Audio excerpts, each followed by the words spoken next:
serving the people of East Tennessee.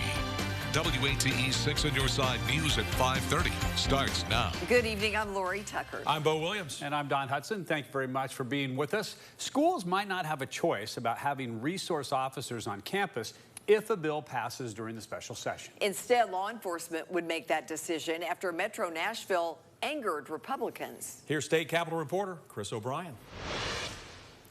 Lawmakers filed a new bill this week for special session to potentially force school districts to accept school resource officers. The bill stipulates if a local board of education has not entered into a memorandum of understanding with a law enforcement agency to assign a school resource officer at each school within the local board of education's control, then a law enforcement agency with jurisdiction may assign at least one law enforcement officer to serve as a school resource officer at the school. There were some law enforcement agencies that had reached out to me and let me know that there was a problem with the bill that tied their hands when it comes to public safety. Keokuk Republican Representative Scott Sapicki filed the bill. The move comes after Metro Police declined funding for elementary school SROs because Metro Police Chief John Drake said they didn't have the staffing for it. Then last week, School Superintendent Adrian Battle ultimately said they would have a plan for SROs in elementary schools after resisting armed officers in elementary schools for years. Now, we know there's a shortage, but you know what? Let's try.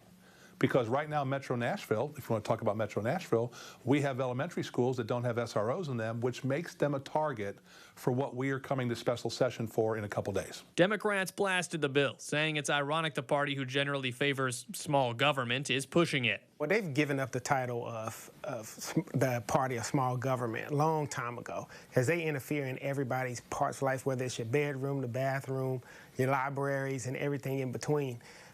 This is business as usual for them. Sapicki pushed back on that notion, saying local law enforcement still has control here. I don't think we've mandated anything in the bill. The superintendent doesn't swear an oath to public safety. The chief of police does. Still, Nashville Democratic Representative Vincent Dixie argued though it fits the scope of the call, lawmakers should be focused on more serious changes around gun control. I don't think there's anything that's been introduced that has to do with gun control. It's about punishment and control, but not gun control. The Republicans have guaranteed there will be no serious gun reform this time around. In Nashville, Chris O'Brien.